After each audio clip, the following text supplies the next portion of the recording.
ನಿಮ್ಮ camera open ಮಾಡಿದ ತಕ್ಷಣ ಸೆಟ್ಟಿಂಗ್ಸ್ ನೋಡಿ ಭಾಳ ತಲೆ ಹಾಪ್ ಆಗತ್ತಿತ್ತಪ್ಪ ಅಂತಂದ್ರೆ ಇವತ್ತಿಂದ ಅದು ಸ್ಟಾಪ್ ಆಗುತ್ತೆ. ಈ ವಿಡಿಯೋ ಪೂರ್ತಿಯಾಗಿ ನೋಡ್ರಿ, ಬರೀ ಸಿಚುವೇಶನ್ ನೋಡೇ ಕ್ಯಾಮ್ರಾ ಸೆಟ್ಟಿಂಗ್ಸ್ ನಿಮ್ಮ ತಲೆ ಒಳಗಡೆ ಬರುತ್ತೆ. No guessing, no confusion.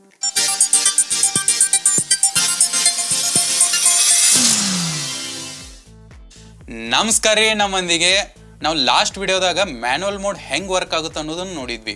ಇನ್ನು ಯಾರು ಆ ವಿಡಿಯೋ ನೋಡಿಲ್ಲ, ಫಸ್ಟ್ ಆ ವಿಡಿಯೋ ನೋಡಿದ ಮೇಲೆ ಈ ವಿಡಿಯೋ ನೋಡಕ್ಕೆ ಸ್ಟಾರ್ಟ್ ಮಾಡ್ರಿ. ಯಾಕಪ್ಪ ಅಂತಂದ್ರೆ ಆ ವಿಡಿಯೋಕ್ಕೆ ಈ ವಿಡಿಯೋಕ್ಕೆ ಎರಡೂ ಲಿಂಕ್ ಅದಾವೆ. ಲಾಸ್ಟ್ ವಿಡಿಯೋದಾಗ ನಾವು ಮ್ಯಾನುವಲ್ ಮೋಡ್ ಹೆಂಗೆ ವರ್ಕ್ ಆಗುತ್ತೆ ಅನ್ನೋದನ್ನ ಬ್ರೇಕ್ ಮಾಡಿದ್ವಿ. ಆದರೆ ಈಗ ಎಲ್ರಿಗೂ ಒಂದು ಡೌಟ್ ಬಂದಿರುತ್ತೆ, ಯಪ್ಪ ನೀವು ಮ್ಯಾನುವಲ್ ಮೋಡನ್ನು ಹೇಳಿದಿ ಆದರೆ ಎಕ್ಸಾಕ್ಟ್ ಸೆಟ್ಟಿಂಗ್ಸ್ ಹೇಳಿಲ್ಲ ಅಂತ ಹೇಳಿ.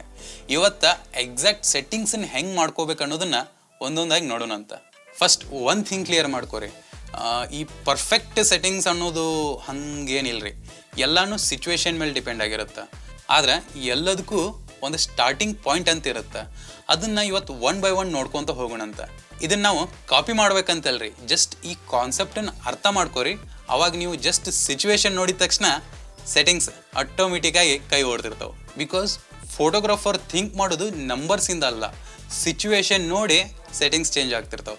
ಅದಕ್ಕೆ ನಾವು ಸಿಚುವೇಶನ್ ಏನೈತೆ ಅನ್ನೋದನ್ನು ತಿಳ್ಕೊಂಡು ಅದ್ರ ಮೇಲೆ ನಾವು ಸೆಟ್ಟಿಂಗ್ಸನ್ನು ಚೇಂಜ್ ಮಾಡ್ಕೊತ ಹೋಗ್ತೀವಿ. ಒಂದು ಫಸ್ಟ್ ಸಿಚುವೇಶನ್, ಒಂದು ಔಟ್ಡೋರ್ ಪೋರ್ಟ್ರೇಟನ್ನು ಹೆಂಗೆ ಶೂಟ್ ಮಾಡ್ಕೊಳ್ಳೋದನ್ನು ನೋಡೋಣ ಅಂತ.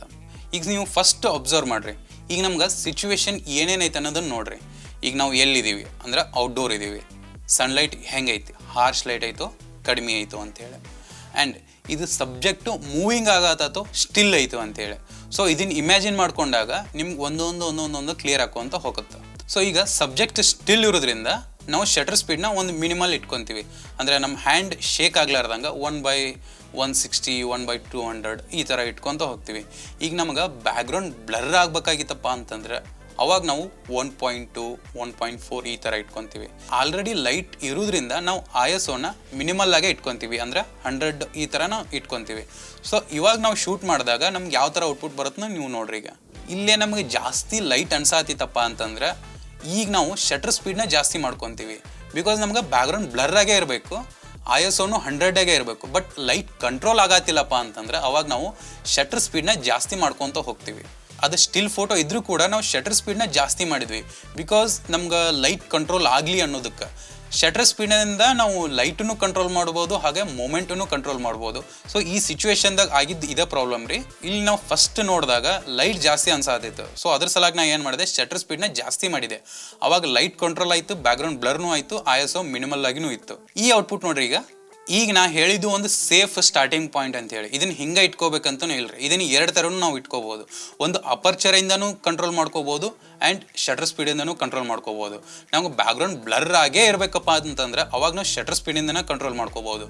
ನಮ್ಗೆ ಬ್ಯಾಕ್ಗ್ರೌಂಡು ಮ್ಯಾಟ್ರ್ ಆಗಿತ್ತಪ್ಪ ಅಂತಂದ್ರೆ ಅವಾಗ ನಾವು ಅಪರ್ಚರಿಂದ ಕಂಟ್ರೋಲ್ ಮಾಡ್ಕೋಬೋದು. ISO ನಮ್ಗೆ ಜಾಸ್ತಿ ಲೈಟ್ ಇತ್ತಪ್ಪ ಅಂತಂದ್ರೆ ಅವಾಗ ನಾವು ಮಿನಿಮಮ್ 100 ಇಟ್ಕೋಬೇಕಾಗತ್ತೆ ರೀ. 100ಕಿಂತ ಕೆಳಗೆ ಹೋಗೋಕೆ ಆಗಂಗಿಲ್ಲ. ಸೊ ಈಗ ನೆಕ್ಸ್ಟ್ ಇನ್ನೊಂದು ಸಿಚುವೇಶನ್ಗೆ ಹೋಗೋಣ ಅಂತ. ಇಂಡೋರ್ ಅಥವಾ ಲೋ ಲೈಟ್ ಕಂಡೀಷನ್ ಇದ್ದಾಗ ಹೆಂಗೆ ಮಾಡೋದು ಅಂಥೇಳಿ. ಸೊ ಎಲ್ಲರೂ ಪ್ಯಾನಿಕ್ ಆಗೋದೇ ಇಲ್ಲೇ. Panic in the sense photo correct ಬರುತ್ತೋ ಇಲ್ಲೋ, ನಾಯ್ಸ್ ಬರುತ್ತೋ ಅನ್ನೋದೊಂದು ತ್ರಾಸಿರುತ್ತೆ. ಸೊ ಈ ಥರ ಇದ್ದಾಗ ಹೆಂಗೆ ಮಾಡೋದಪ್ಪ ಅಂತಂದ್ರೆ ಇದಕ್ಕೆಲ್ಲ ಸೊಲ್ಯೂಷನ್ ಭಾಳ ಸಿಂಪಲ್ ಐತಿ. ಲೋ ಲೈಟ್ ಪರ್ಫಾರ್ಮೆನ್ಸ್ ಇದ್ದಾಗ ಅಪರ್ಚರ್ ಭಾಳ ವ್ಯಾಲ್ಯೂ ಆಗುತ್ತೆ. ಇಲ್ಲಿ ನಾವು ಎಷ್ಟು ವೈಡ್ ಅಪರ್ಚರ್ ಇರುವಂಥ ಲೆನ್ಸನ್ನು ಯೂಸ್ ಮಾಡ್ತೀವಿ ಅಷ್ಟು ನಮ್ಗೆ ಡಾರ್ಕ್ ಒಳಗೆ ಲೈಟ್ ಜಾಸ್ತಿ ಸಿಗುತ್ತೆ.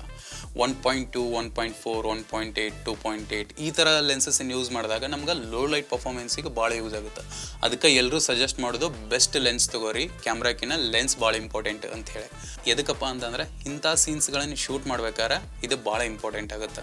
ಈಗ ನೋಡ್ರಿ, ನಾವು ಏನು ಮಾಡೋದಪ್ಪ ಅಂತಂದ್ರೆ ಫಸ್ಟ್ ಅಪರ್ಚರ್ ವ್ಯಾಲ್ಯೂನ ಸೆಟ್ ಮಾಡ್ಕೋತೀವಿ. ವೈಡ್ ಅಪರ್ಚರ್ನ ಇಟ್ಕೊಂಡು ಆಮೇಲೆ ಶಟರ್ ಸ್ಪೀಡ್ನ ಇಟ್ಕೊತೀವಿ. ಶಟರ್ ಸ್ಪೀಡ್ ಒಂದು ಮಿನಿಮಲ್ ಇಟ್ಕೊಂಡ್ಮೇಲೆ ಇನ್ನೂ ಲೈಟ್ ಕಡಿಮೆ ಅನ್ಸಾತಿತ್ತಪ್ಪ ಅಂತಂದ್ರೆ ISOನ ಲೈಟ್ ತಕ್ಕಂಗೆ ನಾವು ಗ್ರ್ಯಾಜುವಲಿ ಇನ್ಕ್ರೀಸ್ ಮಾಡ್ಕೊತ ಹೋಗ್ತೀವಿ. ಜಾಸ್ತಿ ಇನ್ಕ್ರೀಸ್ ಮಾಡೋಕ್ಕೆ ಹೋಗ್ಬೇಡ್ರಿ, ನಾಯ್ಸಿ ಬರುತ್ತೆ. ಆ್ಯಂಡ್ ನೆಕ್ಸ್ಟ್ ಸೀನಿಗೆ ಹೋಗೋಣ ಅಂತ. ಈಗ ನಾವು ಒಂದು ರನ್ನಿಂಗ್ ಇಲ್ಲ ಆ್ಯಕ್ಷನ್ ಸೀನ್ ಶೂಟ್ ಮಾಡೋದಿರುತ್ತೆ.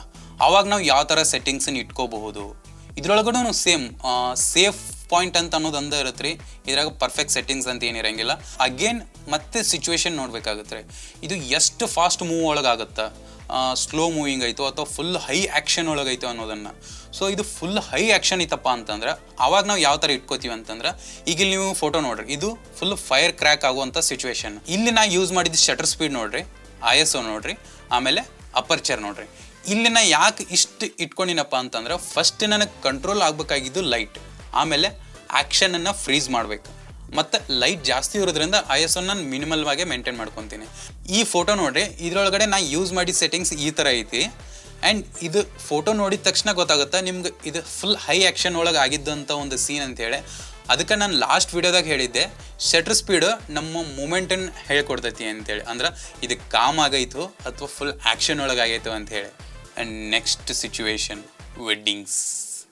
ಈ ಪ್ರಿವಿಯಸ್ 3 ಸೀನು ಎಕ್ಸ್ಪ್ಲೇನ್ ಮಾಡಿದ್ದು 4ನೇ ಪಾಯಿಂಟ್ ಒಳಗೆ ಭಾಳ ಇಂಪಾರ್ಟೆಂಟ್. ಯಾಕಂದ್ರೆ ಇವೆಲ್ಲ ಸೀನ್ಸು ವೆಡ್ಡಿಂಗ್ಸ್ ಒಳಗಡೆ ಕಂಟಿನ್ಯೂಸ್ ಆಗಿ ಆಗ್ತಿರ್ತಾವೆ. ನಮ್ಗೆ ಸ್ಟಿಲ್ ಶಾರ್ಟ್ಸು ಇರ್ತಾವೆ, ಫುಲ್ ಹೈ ಆ್ಯಕ್ಷನ್ ಶಾರ್ಟ್ಸು ಇರ್ತಾವೆ. ಸೊ ಇಲ್ಲೇ ನಾವು 3 ಸೆಟ್ಟಿಂಗ್ಸ್ಗಳನ್ನು ಏನು ಹೇಳಿದ್ನಿ, ಇಲ್ಲಿ ನಾವು ಆನ್ ಟೈಮ್ ಕರೆಕ್ಟಾಗಿ ಯೂಸ್ ಮಾಡಬೇಕಾಗುತ್ತೆ. ಅಗೇನ್ ಇಲ್ಲಿಯೂ ಕೂಡ ಸೇಮ್ ಸ್ಟಾರ್ಟಿಂಗ್ ಪಾಯಿಂಟ್ ಅನ್ನೋದು ಭಾಳ ಇಂಪಾರ್ಟೆಂಟ್. ವೆಡ್ಡಿಂಗ್ಸ್ ಒಳಗಡೆ ಯೂಶ್ವಲಿ ಮೆಸ್ಸಿ ಸ್ವಲ್ಪ ಜಾಸ್ತಿನೇ ಇರುತ್ತೆ, ಅಂದ್ರೆ ಆ ಕಡೆ ಈ ಕಡೆ ಜನ ಅಡ್ಡಾಡ್ತಿರ್ತಾರೆ. ಸೊ ನಮ್ಗೆ ಬ್ಯಾಕ್ಗ್ರೌಂಡಿಂದ ಸೊ ವೆಡ್ಡಿಂಗ್ ಒಳಗಡೆ ಆಲ್ಮೋಸ್ಟ್ ಸ್ವಲ್ಪ ಮೆಸ್ಸಿ ಇದ್ದೇ ಇರುತ್ತೆ. ಅಲ್ಲೆಲ್ಲೆಲ್ಲೆಲ್ಲೆ ಏನಾದ್ರು ಕ್ಯಾರಿ ಬ್ಯಾಗ್ಸ್ ಬಿದ್ದಿರ್ತಾವೆ, ಪ್ಲಾಸ್ಟಿಕ್ಸ್ ಇರುತ್ತೆ, ಅದನ್ನು ಅವಾಯ್ಡ್ ಮಾಡೋದಿರುತ್ತೆ. ಇಲ್ಲಾಂದರೆ ಬ್ಯಾಕ್ಗ್ರೌಂಡ್ನಾಗ ಜಾಸ್ತಿ ಜನ ಅಡ್ಡಾಡ್ತಿರ್ತಾರೆ. ಸೊ ಇದರಿಂದ ನಮ್ಮ ಸಬ್ಜೆಕ್ಟನ್ನು ಸಪ್ರೇಷನ್ ಮಾಡ್ಕೋಬೇಕಾಯ್ತಪ್ಪ ಅಂತಂದ್ರೆ ನಿಮ್ಗೆ ಆಲ್ರೆಡಿ ಗೊತ್ತಾಗೈತಿ ಏನು ಕಡಿಮೆ ಇಟ್ಕೋಬೇಕಂತೇಳಿ.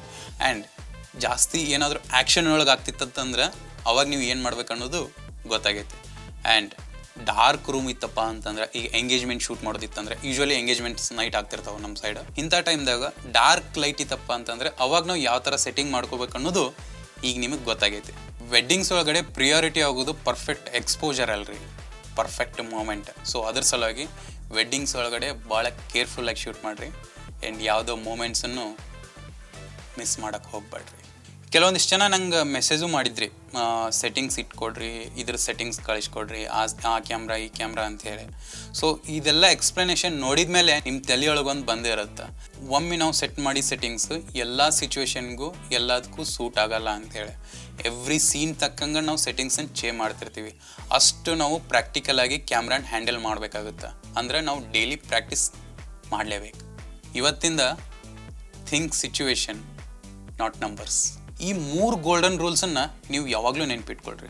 ಅಪರ್ಚರ್ ಲುಕ್ ಡಿಸೈಡ್ ಮಾಡುತ್ತಾ, ಶಟರ್ ಸ್ಪೀಡ್ ಮೂಮೆಂಟನ್ನು ಡಿಸೈಡ್ ಮಾಡುತ್ತಾ, ISO ಕ್ವಾಲಿಟಿನ ಡಿಸೈಡ್ ಮಾಡುತ್ತಾ. ಈ ಕ್ಲಾರಿಟಿ ನಿಮ್ಗೆ ಒಂದ್ಸಲ ತಲೆಯೊಳಗೆ ಪೂರ್ತಿಯಾಗಿ ಅರ್ಥ ಆದ್ರೆ ಸಾಕ್ರಿ, ಸಿಚುವೇಶನ್ ಹೆಂಗೆ ಇದ್ರೂ ನೀವು ಪರ್ಫೆಕ್ಟಾಗಿ ಶೂಟ್ ಮಾಡ್ತೀರಿ. ಸೊ ಇಷ್ಟೊತ್ತು ನಾ ಹೇಳಿದ್ದೆಲ್ಲ ಇವು ಪರ್ಫೆಕ್ಟ್ ಸೆಟ್ಟಿಂಗ್ಸ್ ಅಂತಲ್ರಿ, ಇವೆಲ್ಲನೂ ಒಂದು ಸೇಫ್ ಸ್ಟಾರ್ಟಿಂಗ್ ಪಾಯಿಂಟ್ ಅಂತ ಹೇಳಿ. ಇವೆಲ್ಲ ಡಿಪೆಂಡ್ ಆಗಿರೋದು ನಿಮ್ಮ ಕ್ರಿಯೇಟಿವಿಟಿ ತಕ್ಕಂಗೆ ನೀವು ಹೆಂಗೆ ಬೇಕಾದಂಗೆ ರೂಲ್ಸನ್ನು ಬ್ರೇಕು ಮಾಡ್ಬೋದು, ಹಂಗೆ ಸೆಟ್ಟಿಂಗ್ಸನ್ನು ಚೇಂಜು ಮಾಡ್ಬೋದು. ಇದಕ್ಕೆ ಇರ್ರಿಲೆವೆಂಟಾಗಿ ನಾವು ಸೆಟ್ಟಿಂಗ್ಸನ್ನು ಅಪೋಸಿಟಾಗಿನೂ ಶೂಟ್ ಮಾಡ್ಕೋಬೋದು. ಇದೆಲ್ಲ ಡಿಪೆಂಡ್ ಆಗಿರೋದು ನಿಮ್ಮ ಕ್ರಿಯೇಟಿವಿಟಿ ಮೇಲೆ. ಸೊ ಆದಷ್ಟು ರೀಲ್ಸ್ಕಿನ ಈ ಕ್ಯಾಮ್ರಾ ಜೊತೆ ಸ್ಪೆಂಡ್ ಮಾಡಿರಿ, ನಿಮ್ಗೆ ಪೂರ್ತಿ ಕ್ಯಾಮ್ರಾ ಅರ್ಥ ಆಗುತ್ತೆ. ಸೊ ಈ ವಿಡಿಯೋ ಏನಾದರೂ ನಿಮ್ಗೆ ಇನ್ಫಾರ್ಮೇಟಿವ್ ಅಂತ ಅನಿಸಿತಪ್ಪ ಅಂತಂದ್ರೆ ಪ್ಲೀಸ್ ಸಬ್ಸ್ಕ್ರೈಬ್ ಮಾಡಿರಿ, ಶೇರ್ ಮಾಡಿರಿ, ಲೈಕ್ ಮಾಡಿರಿ. ಈ ನಿಮ್ಮ ಒಂದು ಆ್ಯಕ್ಷನ್ ನನಗೆ ನೆಕ್ಸ್ಟ್ ವೀಡಿಯೋಸ್ ಮಾಡೋಕ್ಕೆಲ್ಲ ಮೋಟಿವೇಶನ್ ಸಿಗುತ್ತೆ. ಸೊ ನೆಕ್ಸ್ಟ್ ವೀಡಿಯೋದಾಗ ಇನ್ನೊಂದು ಟಾಪಿಕ್ ಜೊತೆ ಸಿಗ್ತೀನಿ. ಸೊ ಅಲ್ಲಿವರೆಗೂ ಹೋಗಿ ಬರ್ತೀನಿ ರೀ.